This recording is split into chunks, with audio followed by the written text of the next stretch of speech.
On this podcast, we regularly talk about how important it is that you realize that there are so many different ways to launch a podcast and be strategic with your podcast.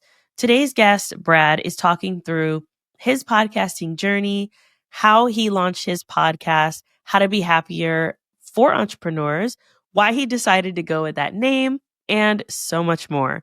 We also talked through some very real situations in the beginning about negative emotions, a lot of self-doubt, and how a lot of our behaviors stem from childhood or situations in our past that are stopping us from moving forward or reacting a certain way. This episode is still jam-packed full of tips, tricks, and strategies, what's working in marketing and what's not, and so much more.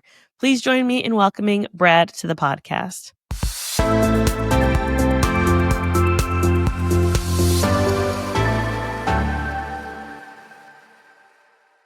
Hello, Brad. I am so excited to have you on the podcast today. If you could start by telling everyone who you are, what you do, and a bit about your podcast. Yeah, I'm a happiness coach. So I help people remove self-limiting hidden beliefs. They're usually hidden deep in our subconscious mind from decades ago. I help them reprogram and erase those so that they can live an abundant life. So the name of the podcast is How to Be Happier for Entrepreneurs. And we have had some amazing success in 100 episodes. I think we've done 110. We're now ranked in the top 2%. And I think it's because we just give really great value. I have healers on, I have people who are struggling on, and we try to have the listeners walk away with like actionable items on how they can make their life better and end whatever suffering or struggles that they're going through.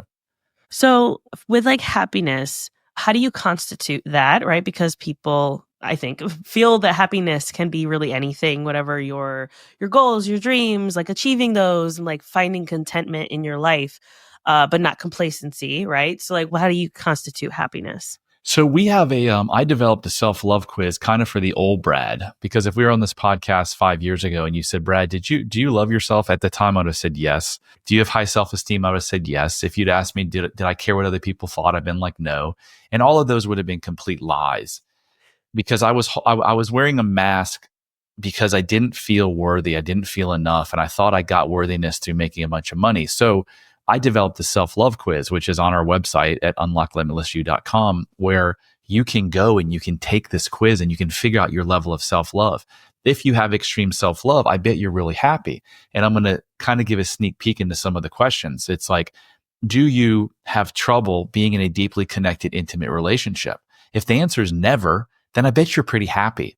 Do you have self-destructive behaviors? Do you drink too much, eat too much? If it's never, I bet you're pretty happy. Do you get constantly irritated or pissed off by small things? If the answer is never, I bet you're pretty happy. So it's almost like I define happiness and liberation as kind of the same thing. I'm trying to get to the point in my life, Alicia, where no external person or situation can cause me negative emotions.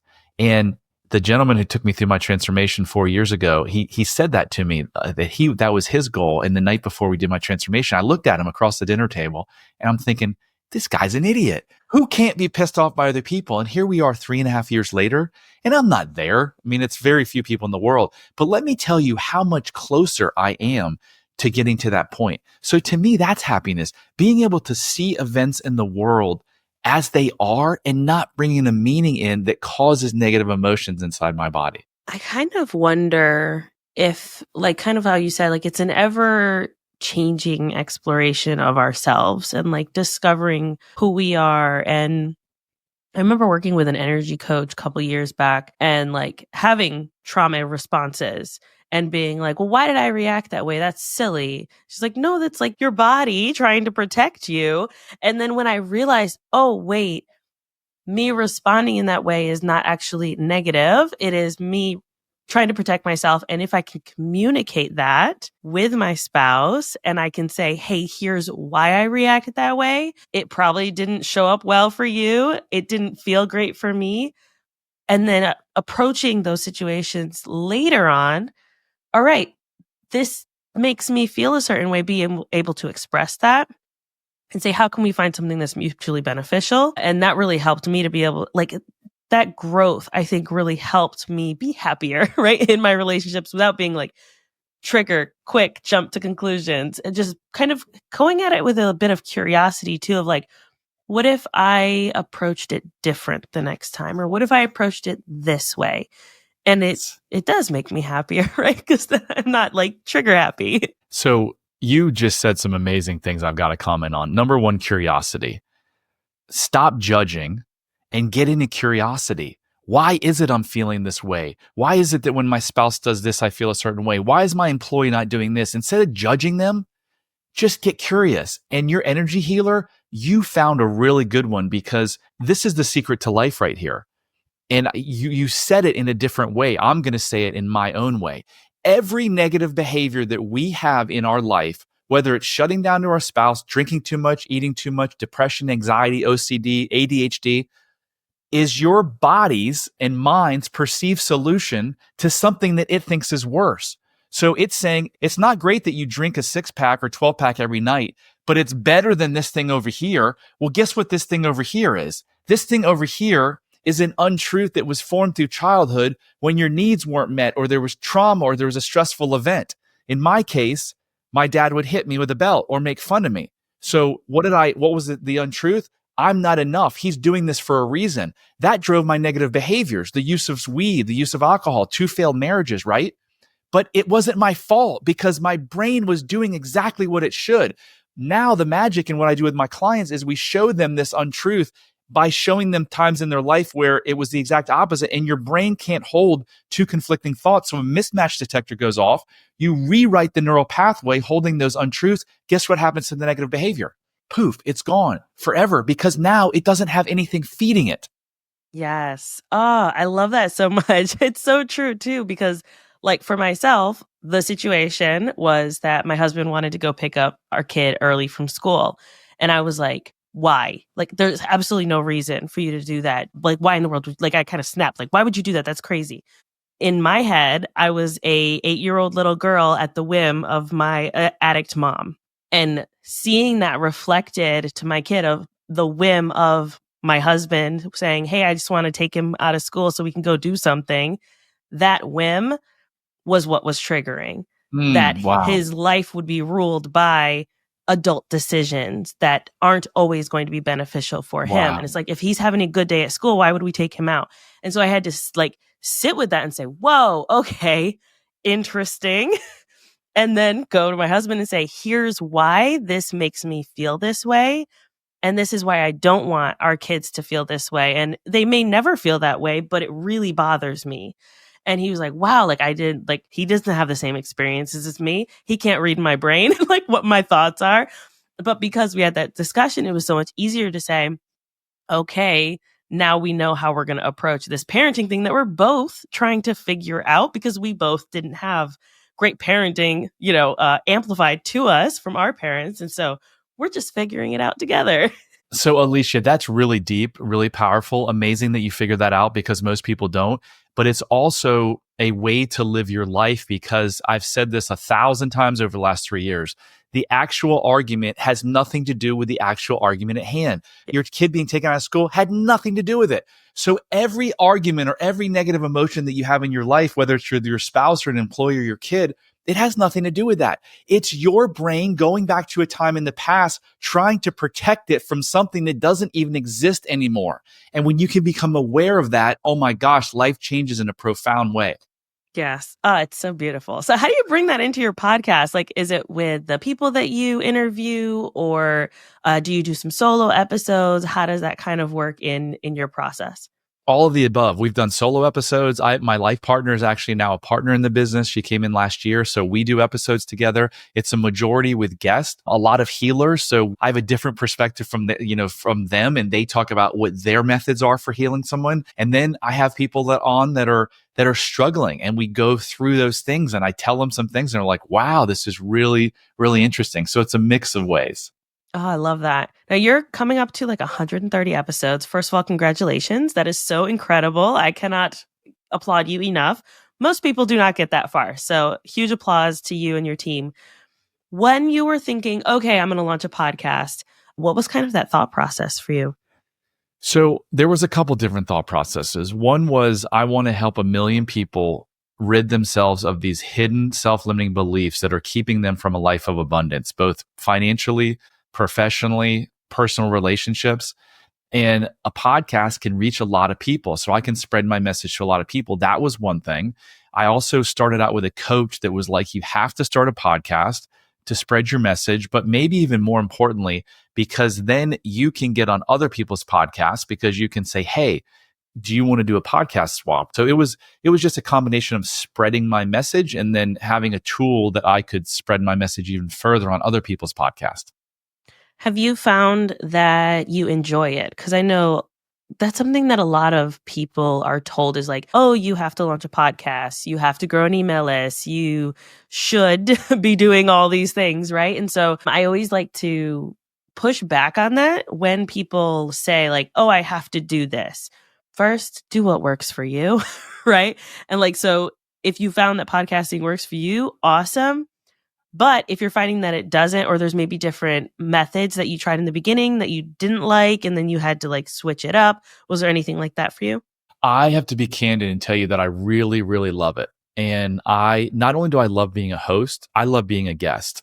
I love coming on talking with people like you. And I've been told over and over again, probably why I continue to like it is people like, Brad, you're really, really good at it. Like the questions you ask and the flow that you have, you're just really good. So I've been blessed to really like it. What I don't like about it or haven't liked in the past is going to find the people to come on. But now as the podcast has gotten bigger, we have more and more people reaching out. And then we got on the Podmatch platform as well. And that's been a big help. Yeah, Podmatch is such a great resource. I use it to source the majority of my guests. And then the others are people that either I reach out to or who have previously been on the show and I want to have them back. But the majority of them come through Podmatch. I know we met through Podmatch. And I believe I'm actually going to have your partner on as well in January. We're going to be recording too. So that'll be exciting. But yeah, I think that podcasting is such a unique way to get our message out there, especially if it's something that can really impact people, right? Like I found that if you were to have like a YouTube series or a blog series or even social media lives, that impact and that reach isn't going to be as good as podcasting. With podcasting, there's just something so intimate about it where, and you've probably had this happen to you, and I'd be curious to know what your experience was with it, where like people will get on the phone with you or they'll get on sales calls with you and they're like, I listened to your podcast, I know everything about you. And you're like, oh, wait a minute. Like, that's a little strange. And they kind of fangirl for a moment. But I find it very interesting, but it's because you're in their ear while they're doing their daily life, whether they're walking the dog or doing the dishes or driving to or from work, they're getting you in their ear. And so you feel you're with them through their daily tasks. And it creates such a deeper intimacy, I think, between the listener and the host. Yeah, I had someone a week ago tell me that they had listened to every episode of my podcast. So I'm like, really? There's been people that done that? So yeah. Oh, that's so cool. And I think it makes the sale easier too, right? Because they already know your values. They're probably aligned with your values. They have already sold themselves on the idea of working with you. And so I think it really streamlines that process. And I don't think that people realize that enough, that and this is something that I actually like about what you said earlier, where you said you have healers on where you maybe don't always agree on the format and the way that you teach people, because when you have those discussions, it allows the listener to say, I like this, I don't like this. Ooh, I don't like this, I like this. And then they're able to make an educated choice, whether that's with you or with someone else, as long as they're making that journey forward, which still counts, I think, towards your million lives changed. Yes, for sure. I also do a lot of social media posting, and there's so many times I show up to a mastermind and, people don't often comment, but I hear people like, hey, Brad, your posts are amazing. Your content is amazing. Like I look for it every day and I'm like, oh my gosh, that's amazing. Like that keeps me going. Yes, I think that's so powerful too. I started doing a LinkedIn articles newsletter this year, and I found that I had people forwarding me the article that LinkedIn sent them via email and saying, hey, I want to know more about this. Hey, I have questions on this, but they didn't comment on it. Like you wouldn't see that on social media as like a comment or an interaction or anything like that. But because LinkedIn was sending them that email article, they were able to read through it at their leisure, right? And they don't have to be on social media. And I was seeing way more growth and interactions and conversations, like deeper conversations on the topic of podcasting than I was in just social media DMs. That's awesome. Yeah. I think it's good and important that we utilize the tools that we have in a way that works for us. And I think the same goes for when we're trying to come up with ideas for our podcast or come up with ideas for the content that we want to talk about, like making sure that it goes back to our values, back to our goals, and what it is we're looking to achieve. Because the moment you deviate from that, your audience is like, whoa, what's going on? Where are we going with this? We had a few people on who have done rebrands or shifted the focus. Has your focus shifted at all during your podcast journey? No, it's just continue. I mean, the focus is just deliver value, have great people, have great content that people will actually help people end their suffering and become their limitless you. Oh, I love it. For your solo episodes, how do you approach those? So when you're coming up with content or deciding, for anyone who's like, I want to know how other people are doing it, right? Because so many people, I think podcasting can feel like such a silo. And because you're talking into a microphone or you're having a one-on-one conversation, it can be like, is anybody out there? Is anybody listening? So how do you come up with content and maybe not get discouraged if you're not seeing the results from your content that you want it to? So the content that I've done solos, it just like something hit me and something said, I've got to get this message out. And I spent some time talking about it. Or, I turned 50 last, not this past May, but the May before that. And I was in Jamaica and I came up with my top 50 lessons learned in 50 years.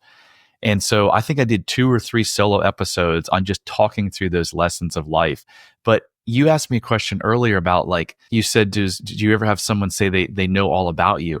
And I found myself that I don't talk a lot about my personal life and it's not for any reason. And I actually was inspired. I was just thinking as we're talking through this that I'm going to do a solo episode here in the next couple of weeks where I literally just talk about my life. And I talk about, because I've got a pretty good freaking life. I wake up and I go to the gym for like 4 hours, sometimes 5 hours, and I play pickleball for 2 hours and I get in the sauna and I do yoga. Just talk about that and then talk about like my client work and talk about situations where the rare occasion I get triggered and the tools that I use to handle it and my definition on liberation and what we just talked about, how the negative behavior, the untruth drives it. So I'm going to, I think people, and I've actually had people say that on the social media side too. I've got a buddy that's got like 5 million followers. He's like, Brad, people want to see this Brad Chandler life. Like, you've got this amazing life and you hardly ever talk about it. They want to see that in the stories. So I think I'll do a couple, at least one episode, just talking more about my life and what's important to me and my kids and, all that good stuff. I think that's such a great idea. And I love your approach to coming up with ideas for solo episodes. And I honestly wish more people did this, whether it's literally just having a notes app on your phone that when things come up or you have ideas, jotting them down somewhere that you can go back to them later. And if you have a brain like mine, jotting more than just a one-liner. You need a little more detail of like where your thought process was and where you were going with it. But I think that that's such a great tool, and also getting really personal with your audience and letting them know more about you is never a bad idea to me. I think that people connect on a deeper level with us when we kind of peel back some of those layers and explain the tools that we're using and how we're moving forward. I have a client, she is a boundaries coach.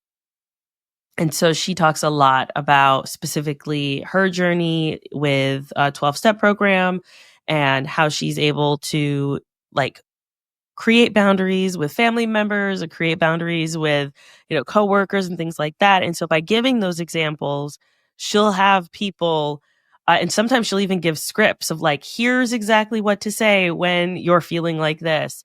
And she'll have people send her DMs and be like, I had you in my ear as I was dealing with this, family member.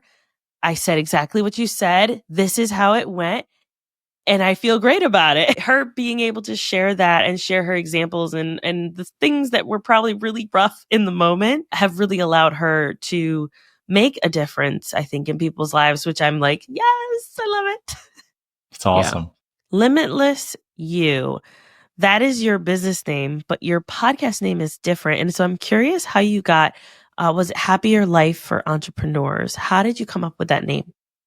So, How to Be Happier for Entrepreneurs is the name of the podcast. And I had served a number of clients and they just all happen to be entrepreneurs because I think they came from my network. So I had this vision. I haven't executed on it yet, but I thought about doing almost like not really a true franchise, maybe more like a licensing model where it would be how to be happier for hairdressers, attorneys, whatever. And I had this vision or this hope in my head that I would like take on an attorney and their life would be changed so much. I have taken on clients where they've literally changed their profession because of the work that we did together.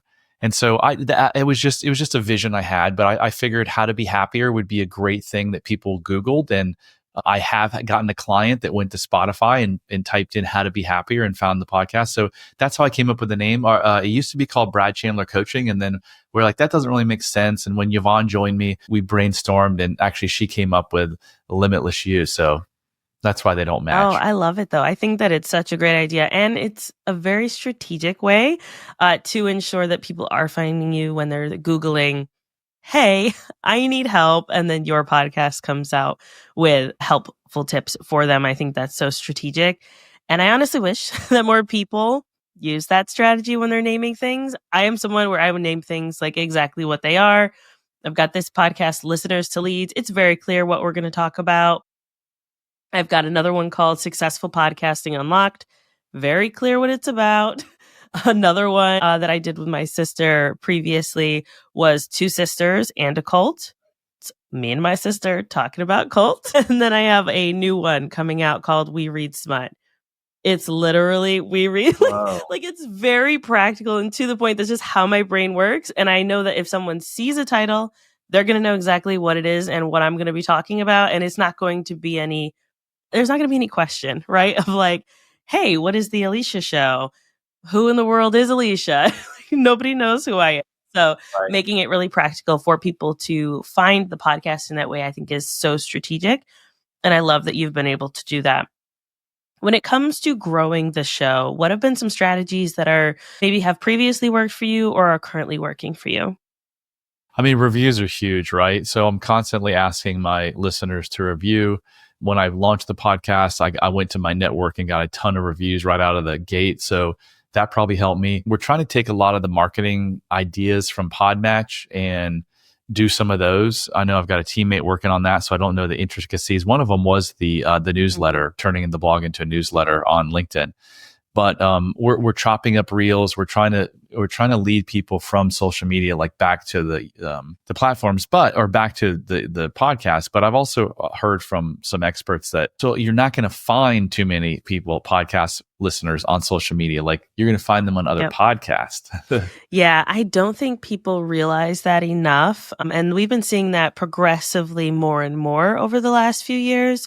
So I've been podcasting since 2018.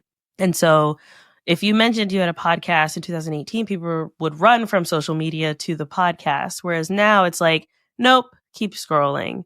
And like people are there for the dopamine hits, which is why I always recommend for clients, if you're only relying on my team to post your social media about the podcast, you're not going to see growth. You have to talk about your own stuff. You have to be on social media in some other way than just the podcast. And I know that's what we're finding is working really well. But quickest and easiest way to grow is to be on other people's podcasts because the listeners are already in their podcast app. They can easily type you in or follow the hyperlink. And it makes it so much easier to transfer those people over. And then like we've seen clients double and then quadruple their listeners through really strategic guesting. So highly recommend that if anyone's like, hey, I want to grow quick and fast, be on other people's podcasts and do it well, right? Like you can't just say yes to everybody, but maybe that's something you want to do in the beginning. Maybe you want to say yes to just get your message to a broader group, and then you can start narrowing it down to get a better collection. But we're finding that is working really well for our clients specifically. And so for anyone who's like, hey, what do I do? Highly recommend that. And Podmatch is obviously such a great place to go to find podcasts that are currently looking for guests.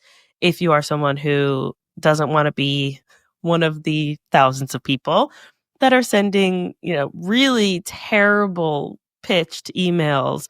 I mean, I have horror stories out the wazoo of terrible pitches that I have gotten in my inbox. I get at least 5 a day. I don't know about you. Yeah, I don't get that many, but a couple a week. Yes, it drives me nuts. Well, from Podmatch, we get tons, but outside of Podmatch, yeah, it's a couple a week. If somehow they get our emails from the RSS feed, and then next thing you know, there's tons of pitches coming in from anybody and everybody who is most likely not a match. It's very few and far between that actually are. I can probably say maybe 2 I've ever seen that I was like, ooh, that would actually be a good topic out of the years that I've been podcasting, which is really sad. But that's why places like Podmatch exist and why I think they're so fantastic. So for people who have been listening to us and they're like, wow, I would love to be happier. Where can they go? I know you mentioned the quiz at the top, but let's reiterate that if people are like, I would like to be happier, I would like to discover what it means to be happier, how can they learn more about that? UnlockLimitlessYou.com, YOU.com /Brad has all of my information, my social media, the quiz, the podcast. It even has my cell phone number. So if you're struggling or suffering mightily and you just need to pick up the phone and talk to someone, no strings attached, just call me. I'm here to help you. Whether you work with me or not, it doesn't matter. I just want you to know that no matter where you are in your life or how bad you think things are, you're probably really actually closer than you think you are. And every problem you have in your life is a thinking problem. And it goes back to that, what we said earlier, Alicia, about this underlying untruth that's driving the negative behavior. And it's not your fault. It's your mind just doing exactly what it's supposed to be doing. So if we can help you out with that, so you can lead a life of abundance and, have an amazing marriage or relationship or kids, whatever it is, we're here to help you. Oh, that's so good. And we'll make sure we have that linked in the show notes for anyone who is driving or doing other things. Also, be sure to check out Brad's podcast on all of the podcast apps. Well, wherever you're listening, go check out his podcast as well. Brad, thank you so much for being on the show. Thank you.